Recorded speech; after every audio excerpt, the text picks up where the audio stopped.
Well, if you have your Bibles with you this morning, if you will turn with me over to Hebrews, we're going to go back to Hebrews chapter 11 and look at verses 20 through 22 this morning. For those of you who haven't been with us over our course of study of the book of Hebrews, we'll do a quick review here for a moment, but we need to begin by making a statement in reference to the Christian life is either progressing or regressing at any given moment. There's no such thing in your Christian walk as taking a break or cooling your heels. You're either going to be progressing in the Christian life or regressing in the Christian life, depending upon your internal attitudes toward God and His Word and your intake and application of it in your daily life. And that's one of the things that really became a struggle with these Christians that the Hebrews writer was writing to back in roughly 68, 69 AD.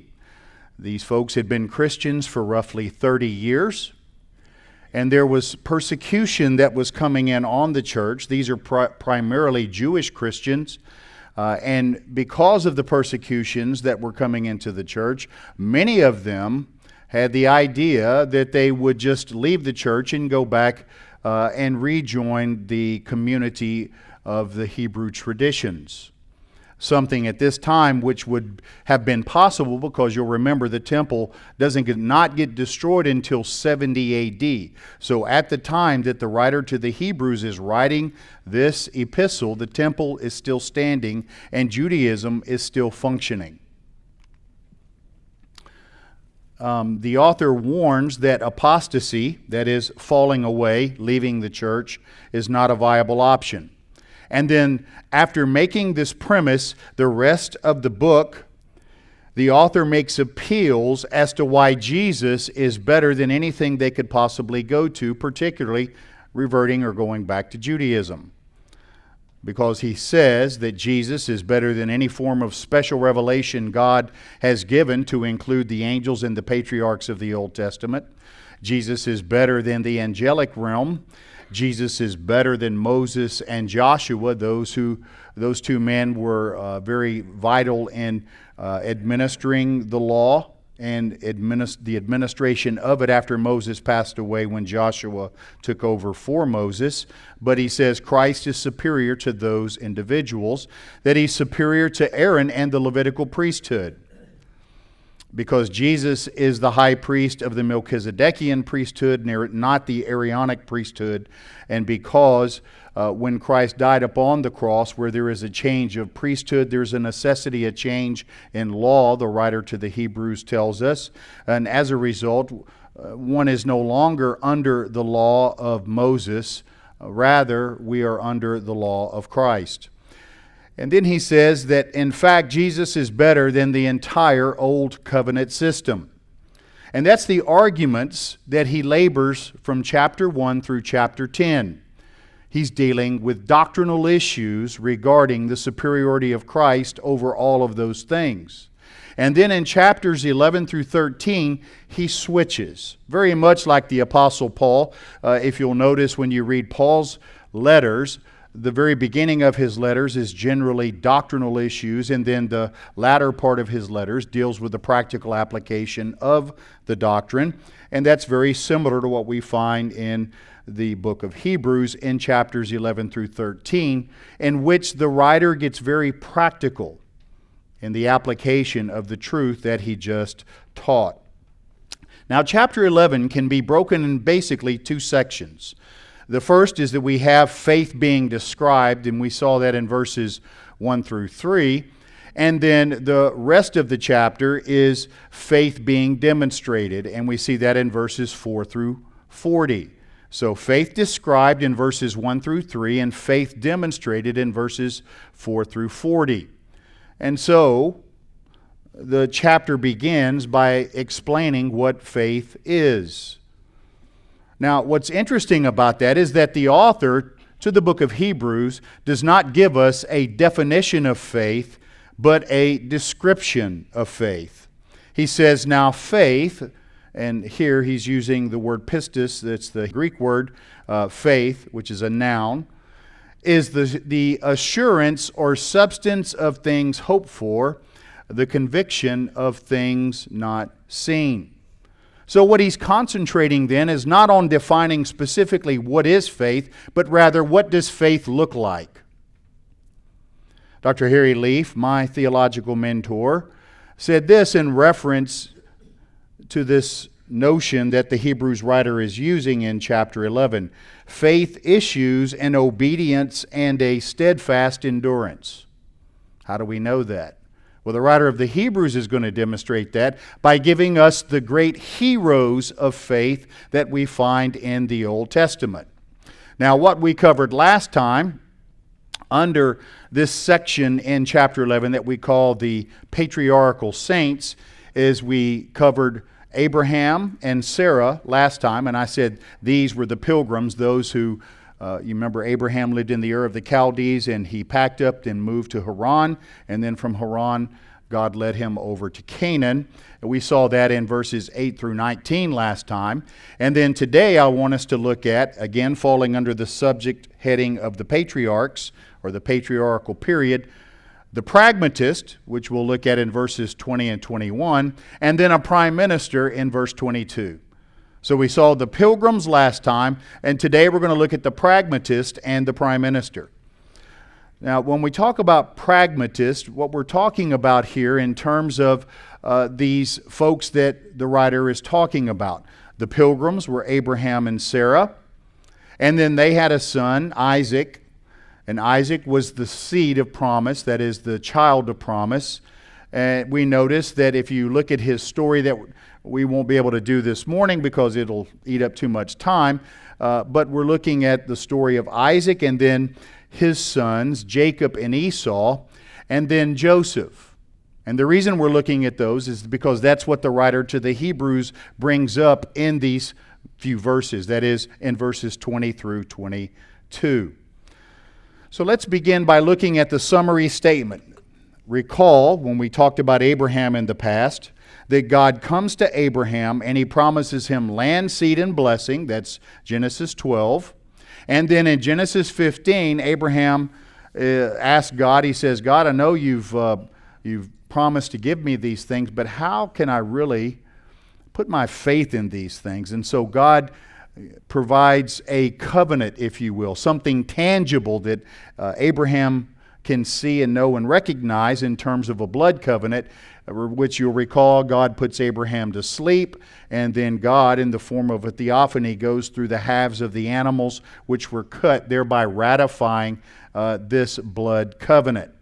And then God, speaking to Abraham, says this, "Know for certain that your descendants will be strangers in a land that is not theirs, where they will be enslaved and oppressed 400 years.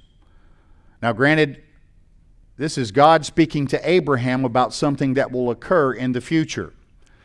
At this time, Isaac, Jacob, Joseph, Moses, these people don't exist yet. They haven't been born yet. So he says that your descendants will be enslaved 400 years. He continues, but I will also judge the nation whom they will serve, and we know that that's Egypt, and afterward they will come out with many possessions. As for you, Abraham, you shall go to your fathers in peace. You will be buried at a good old age. Then in the fourth generation they will return here, for the iniquity of the Amorite, that is the Canaanite, who's currently living in the land, is not yet complete." So that's the background with which we come to these studies of the people, Abraham, Isaac, Jacob, Joseph, and Moses, because this is data or information that they would have had passed to them from oral tradition. So the pragmatist, verses 20 and 21. The pragmatists are Isaac, Jacob, and Esau, specifically. Now, some of you might be asking, what is a pragmatist? That's a big high-dollar word. A pragmatist is one who holds to pragmatism. And perhaps it's easier to define pragmatism than it is to define the pragmatist. Pragmatism is the idea or notion that meaning or worth is determined by practical consequences in terms of the individual. In other words, I'm going to do what works best to get the job done. That's a pragmatist. Regardless of the rules, regardless of the standards, I'm going to do effectively what I want to do to accomplish the desired ends that I want. It is closely akin to utilitarianism, which again is based upon doing something out of utility or need. The belief that usefulness is the standard of what is good. To a pragmatist or a utilitarian, if a technique or course of action has the desired effect, it's good, regardless of the moral standard. If it does not seem to work, it must be wrong. So get the idea that someone who's a pragmatist is someone who looks at an objective and says, what is the best way for me to meet the objective, regardless if it violates God's moral standard? That's a pragmatist. So with that idea in mind, let's look at these biblical pragmatists. Now, are they believers? That is, are they following God? Are they believing in the revelation of God to the extent that we would call them saved? And the answer to that question is yes. And the reason we know that is because they are mentioned here in the Great Hall of Faith. Before we begin, some of you will question and say, man, sometimes they make decisions like unbelievers, and yet they're in the Great Hall of Faith. Let me tell you at the outset, that is a good thing for you. That is a good thing for me. Because I would hate to think that as we study these Old Testament saints, that we get the idea or notion that somehow these are stained glass saints that we see in the mirrors of cathedrals who were perfect, and somehow we must aspire to meet where they are and try to be where they are. That's not the case. The individuals that we meet in the Old Testament are flawed. They're sinners, but they're forgiven. And that's where we are and how we need to live in light of how God has saved us and blessed us. But what we'll see is that both Jacob and Esau unscrupulously accomplished their desired ends. Esau was driven by short-sightedness and Jacob by deception. So those of you who are looking, how do we tie this into the big picture? Remember, God made the promise with Abraham, land, seed, and blessing. Abraham had a son, Isaac. Isaac had two sons, Jacob and Esau. So we're looking at the promise of God as it is being unfolded through the seed of Abraham. That's why these individuals are important, and that's why their story is mentioned here in the book of Genesis. So why do we say that Esau is the birthright? Well, again, we won't be able to do this because of the lack of time and going back and look at a full-blown biographical survey. But when Isaac and Rebekah, his wife, when she became pregnant, she had twins, Esau and Jacob. Now, apparently these weren't identical twins, because if you look at the biblical description of Esau and Jacob, Esau was had red hair, and he was a very hairy person. The scripture tells us that. Jacob, on the other hand, was kind of fair-skinned and kind of a hairless guy, right? Imagine like a surfer dude. That's him. He liked to hang around the tent. He was a mama's boy. Esau was an outdoors guy. He could go to Bass Pro Shop every weekend and have a blast and be there all day long. So that's kind of the background of their makeup. So on one occasion, the reason we say that Esau is short-sighted is because he is the oldest, and according to traditions of the day, he would have been awarded upon the passing of the father, a double portion of the firstborn, because he's the oldest, he gets the greater blessing. Now, knowing this, Jacob wanted, that is Jacob the younger brother, wanted that birthright and blessing. So we see in Genesis 25 that Esau decided he would just go ahead and sell his birthright, that is, his right to inherit a double portion of the material goods of the father. And this is how that story goes in Genesis 25. When the boys grew up, Esau became a skillful hunter, a man of the field, but Jacob was a peaceful man living in tents.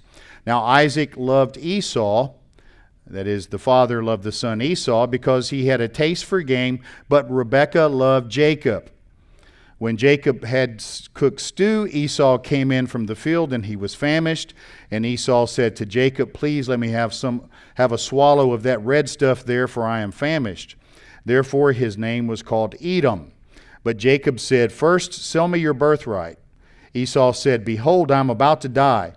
So of what use then to me is this birthright?" Right? Now imagine, he's hungry, he's starving. His younger brother had cooked something, so he's trying to use this to wheel and deal to get something. I mean, this is just unscrupulous behavior. If you loved your brother, then you would say, "Hey, come on in. Here, eat this. Let me go get you something to drink. Sit down at the table," kind of thing. But you just get the idea that everything's conniving from the get-go. You say, why do you say it's conniving? Because it says, the father loved the oldest son, the mother loved the youngest son. Have you ever heard of a family described in those terms? So here we already see the parental favoritism is a source of conflict in the family. You have this sibling rivalry here, with one being somewhat underhandedly trying to get his older brother's birthright. But Jacob said, "First sell me your birthright." Esau said, "Well, I'm about to die. What use is it to me?" So he swore to him, and he sold his birthright to Jacob. Then Jacob gave Esau bread and lentil stew, and he ate and drank and rose and went on his way. Thus Esau despised his birthright. His short-sightedness is the fact that he doesn't really care about the future. He's living for today. What do I need to worry about tomorrow for? Yeah, you can have it. He probably walked out of the tent and didn't think anything else of it until a future date. Jacob, on the other hand, is known as the deceiver, the hill catcher. He tricks his father. Now, we didn't talk about this, but when Rebekah was pregnant with Esau and Jacob, she had an inquiry of the Lord, because apparently it felt like there was a war raging in her womb. And God told her, 2 nations are in your womb. You have 2 sons who are going to be representative of 2 nations. And they're going to have conflict. But then God tells Rebekah, the older will serve the younger, which that would be a little bit different given the Middle Eastern context. Everything went to the oldest. Now God is saying here, everything's going to go to the youngest, that the older will serve the younger. Now this is something that presumably Rebekah shared with her husband. And now the boys grow up. And now Isaac is getting to be very old. His eyesight's about to leave him. And he decides that he wants to bless his sons. He's wanting to bless Esau, knowing full well that God said Esau, the older brother, will serve the younger brother. Doesn't mean that he doesn't love Esau any less than he loves Jacob. But what it does mean is that within God's progressive folding program of revelation, the blessing will go to the younger, not the older. Now notice what happens as Jacob tries to trick his dad into giving him the blessing, which was his by divine right, by the way, when God said it will go to him. One day, when Isaac was old and turning blind, he called Esau, his older son, and said, "My son." "Yes, father," Esau replied. "I am an old man now," Isaac said. "I don't know when I may die. So take your bow and quiver and full of arrows and go into the open country to hunt some wild game for me. Prepare my favorite dish and bring it here for me to eat. Then I will pronounce the blessing that belongs to you, my firstborn son, before I die." But Rebekah overheard. Now Rebekah is Isaac's wife, Esau's mother. Rebekah overheard what Isaac had said to his son Esau. So when Esau left to hunt for the wild game, she said to her son Jacob, "Listen, I overheard your father say to Esau, 'Bring me some wild game and prepare me a delicious meal. Then I will bless you in the Lord's presence before I die. Now, my son, listen to me. Do exactly as I tell you. Go out to the flocks and bring me 2 fine young goats. I'll use them to prepare your father's favorite dish.'"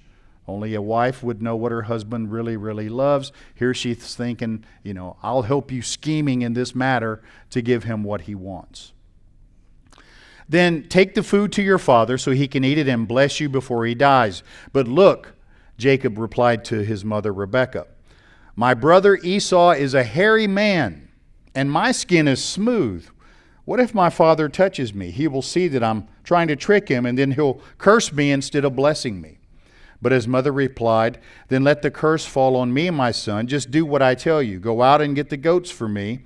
So Jacob went out and got the young goats for his mother. Rebekah took them and prepared a delicious meal just the way Isaac liked it. Then she took Esau's favorite clothes, which were there in the house, and gave them to her younger son, Jacob. She covered his arms and the smooth part of his neck with the skin of the young goats. If you've ever seen a goat, and especially the hairy ones, you're thinking, man, this guy could use manscaping like all the time, right? If you think about Esau. So he brings it all in, including freshly baked bread. So Jacob took the food to his father. My father, he said, who are you? Isaac answered, who are you, Esau or Jacob? Jacob said, it's Esau, your firstborn son. I've done as you told me. Here is the wild game. Now sit up and eat so you can give me your blessing. Isaac asked, how did you find it so quickly, my son? The Lord your God put it in my path, Jacob replied. Lie. Then Isaac said to Jacob, come closer so that I can touch you and make sure that you were really Esau. So Jacob went closer to his father, and Isaac touched him. The voice is Jacob's, but the hands are Esau's, Isaac said. But he did not recognize Jacob because Jacob's hands felt hairy, just like Esau. So Isaac prepared to bless Jacob. But are you really my son Esau? He asked. Yes, I am, Jacob replied. Lie. Then Isaac said, now, my son, bring me the wild game. Let me eat it, and then I will give you my blessing. So Jacob took the food to his father, and Isaac ate it, and he drank the wine that Jacob served him. Then Isaac said to Jacob, please come a little closer and kiss me, my son. So Jacob went over and kissed him, and when Isaac caught the smell of his clothes, he was finally convinced, and he blessed his son. He's like, well, wait, why is that the case? Remember, his mother said, put on Esau's clothes. It would look something like this today. Look, son, go to the dirty clothes hamper and pull out his shirt that he's worn when he was out there fixing the cars and, that kind of thing. Put it on and then go in, and then when your father smells you, he'll say, yeah, that's my son's. So he came in, he kissed him. And when Isaac caught the smell of his clothes, he was convinced. The smell of my son is like the smell of the outdoors, which the Lord has blessed. From the dew of heaven and the riches of the earth, may God always give you abundant harvests of grain and bountiful new wine. May many nations become your servants, and may they bow down to you. May you be the master over your brothers, and may your mother's sons bow down to you. All who curse you will be cursed, and all who bless you will be blessed. You get the idea? Remember, that goes back to what God had promised to Abraham. Those that bless you will be blessed. Those who curse you will be cursed. Here he is reiterating the blessing. Now again, it's unfortunate because God had already instructed them that the older will serve the younger, and now he's thinking he's talking to Esau, the older brother, and what is he saying? May your mother's son bow down to you. Who's he talking about? Jacob. I mean, it's totally contradictory here. This is a dysfunctional family. As soon as Isaac had finished blessing Jacob, and almost before Jacob had left his father, Esau returned from his hunt. Esau prepared a delicious meal and brought it to his father. Then he said, sit up, my father, and eat my wild game, which you can give me your blessing. But Isaac asked him, who are you? Esau replied, it's your son, your firstborn son Esau. Isaac began to tremble uncontrollably and said, then who just served me wild game? I've already eaten it, and I blessed him just before you came. And yes, that blessing must stand. When Esau heard his father's words, he let out a loud, bitter cry. Oh, my father, what about me? Bless me too, he begged. But Isaac said, your brother was here and he tricked me. He has taken away your blessing. Esau exclaimed, no wonder his name is Jacob, deceiver, heel catcher. For now he has cheated me twice. How? He took the birthright, now he took the covenantal blessing. "Oh, haven't you saved even one blessing for me?" Isaac said to Esau. "I have made Jacob your master and have declared that all his brothers will be his servants. I have guaranteed him an abundance of grain and wine. What is left for me to give you, my son?" Esau pleaded.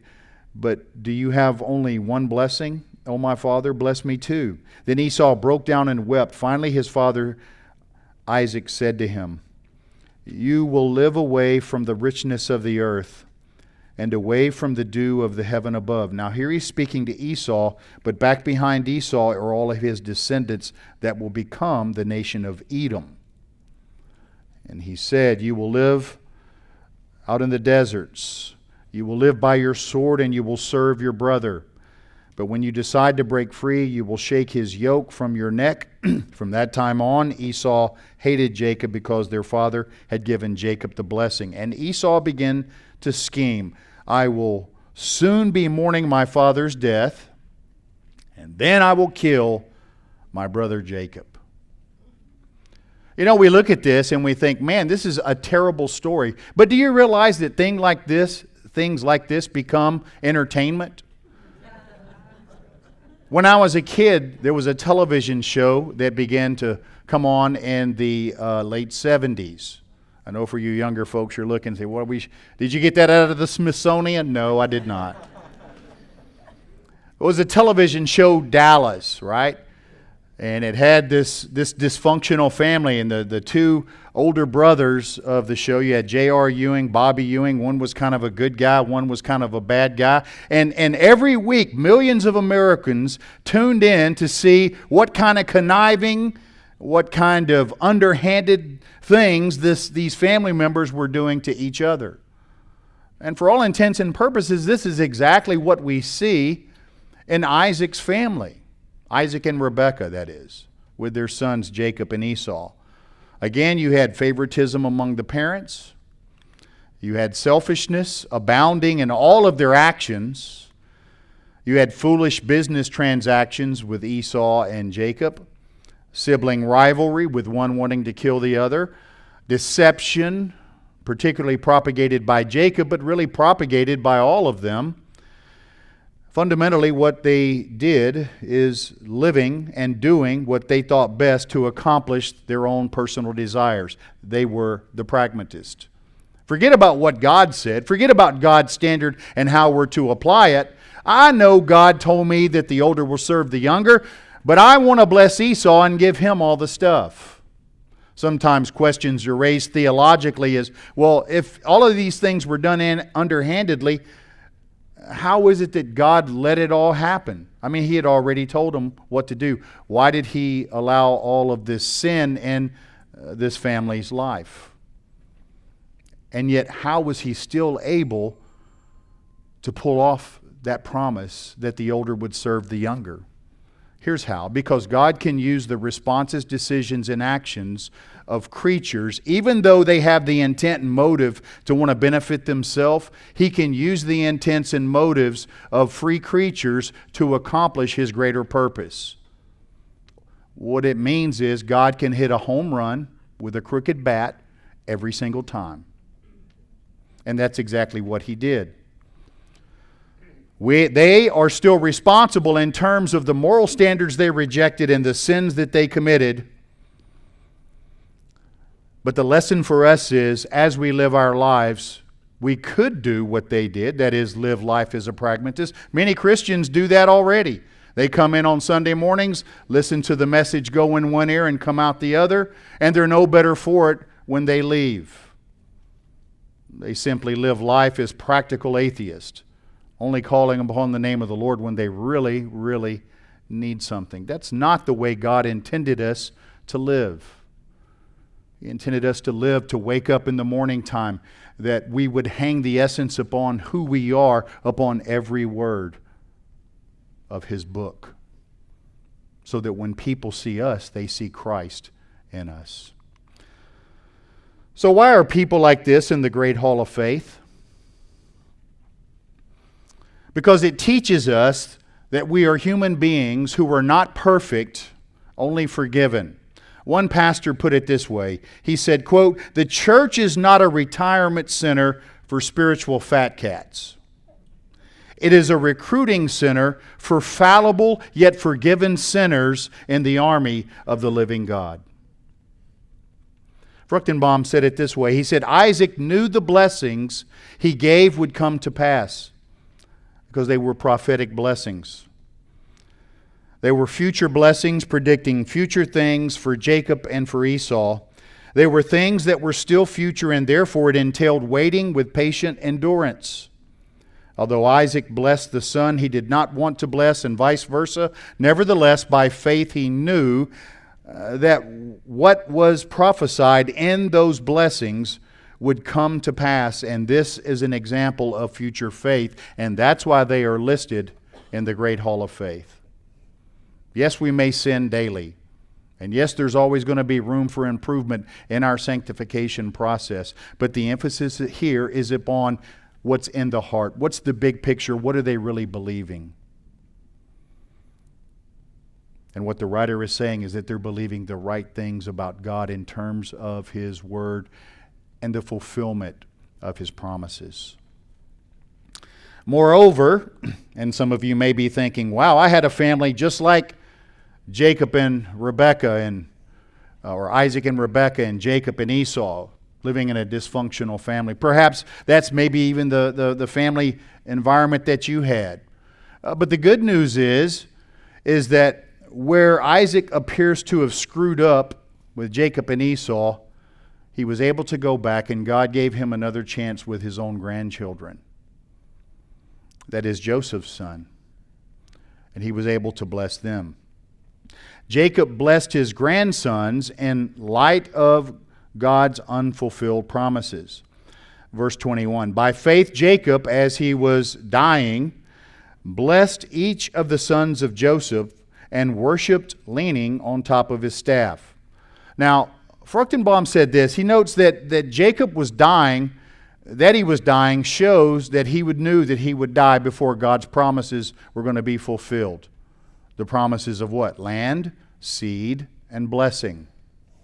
Yet Jacob believed God was able to keep His promises, and he did not hesitate to give a prophetic blessing to the two sons of Joseph. As it was with Isaac, so it is with Jacob. These are examples of the future faith, faith concerning future things. And so we see the promises then being accepted and lived out by Abraham and Sarah, by Isaac and Rebekah, by Jacob and his family. Remember, he had 12 sons who become the nation of Israel. And then also with Joseph, the prime minister of Egypt. And we see that in verse 22. Joseph believed that God would fulfill all of the promises concerning Israel's blessings. You say, well, how would you know that based solely upon Hebrews 11? Because all that says in verse 22 is this: by faith, Joseph, when he was dying, made mention of the exodus of the sons of Israel and gave orders concerning his bones. And then it stops right there. So the question we have to ask ourselves as we look at the text and read the text is, what did Joseph request regarding his bones? Well, to find that answer, we have to go back to the Old Testament. Back in Genesis chapter 50, Moses, who writes the book of Genesis, said this: Joseph said to his brothers, remember he's the prime minister of Egypt, I am about to die, but God will surely take care of you and bring you up from this land to the land which He promised on oath to Abraham. There he's making a verbal recollection of the promises of Genesis 12, those promises which then become a ratified covenant in Genesis 15. Then Joseph made the sons of Israel swear, saying, God will surely take care of you, and you shall carry up my bones from here. So Joseph died at the age of 110 years and was embalmed and placed in a coffin in Egypt. What Joseph is saying is, we, that is me and the 12 tribes of Israel, which are really just 12 brothers their tribes will grow into the nation of Israel. He knew that he was going to die. He knew that he was going to be embalmed. What he says to his family is this: one of these days, God is going to take us up out of here. and I want you to take my bones and take them with you and put them in the promised land. That's how he believed by faith in God. Now, did they fulfill this promise? Well, we know 400 years later, after Joseph, God raises up the deliverer, Moses, and through certain events, Pharaoh allows the children of Israel to leave. In Exodus 13, Moses writes, Moses took the bones of Joseph with him, for he had made the sons of Israel solemnly swear, saying, God will surely take care of you, and you shall carry my bones from here with you. So by faith, Moses and that fourth generation that leaves Egypt as former slaves are obedient to Joseph's command. So what happened to Joseph's bones? Well, some of you probably know that, who have taken a trip to the Holy Land.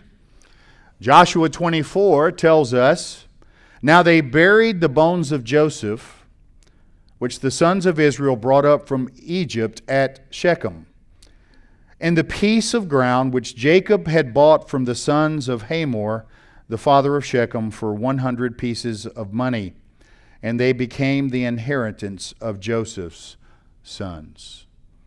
400 years of God dealing through Abraham's family to take 12 brothers and over the course of 430 years turned into a nation of about 3 to 6 million people, and then lead them out of the nation to the promised land. Exactly what God told Abraham he was going to do all the way back in Genesis chapter 15. Swindoll says it this way. He says, all of these snapshots of faith from Abraham, from Sarah, from Isaac, Rebekah, from Esau, even Esau, Jacob and Joseph, all of these promises of faith, growing from the root of Abraham's promises, strengthen the author's point in Hebrews 11:13, which says, all these died in faith without receiving the promises, but having seen them and having welcomed them from a distance, and having confessed that they were strangers and exiles on the earth. As such, their lives, though imperfect, still represent faith walks worthy for us to follow. So let me ask you a question this morning. Are you following God the way that these great saints in the great hall of faith follow God? I'm not saying, are you perfect in your sanctification? No one is. But when I'm saying overall, within the scope of what you're believing in terms of how you're living it out, we always need to remember that regardless of what's going on out there, God is faithful. God has been faithful. God currently is faithful. God will, future tense, be faithful to fulfill all that He promised. So the exhortation, if there is one exhortation we could glean from this morning's lesson, it would be this.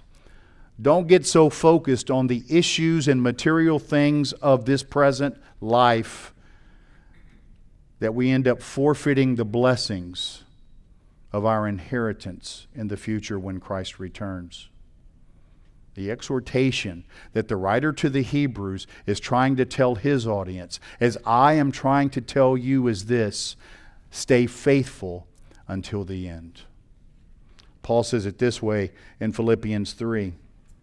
Dear brothers and sisters, pattern your lives after mine and learn from those who follow our example.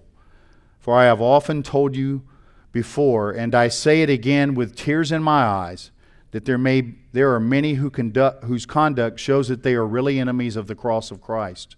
They are headed for destruction. Their God is their appetite, and they brag about shameful things, and they think only about this life here on earth. But we are citizens of heaven, where the Lord Jesus Christ lives, and we are eagerly awaiting for Him to return as our Savior. He will take our weak mortal bodies and change them into glorious bodies like His own, using the same power with which He will bring everything under His control. That's something to look forward to. That's exciting news. And that's coming from the Apostle Paul. But not only Paul. Do you realize the Lord himself said this to his disciples, and by extension, you and me? He said this, I assure you that when the world is made anew and the Son of Man sits upon his glorious throne, you who have been followers will sit on 12 thrones, judging the 12 tribes of Israel. And everyone, now this is you and me, and everyone who has given up houses or brothers or sisters or father or mother or children or property for my sake will receive 100 times as much in return and will inherit eternal life. So what's the writer to the Hebrews trying to tell us? Simply this. Be encouraged. Stand faithful in your calling. Stay strong in your convictions. Remain confident in your walk. For those who hope in the Lord, Isaiah notes, will never be disappointed.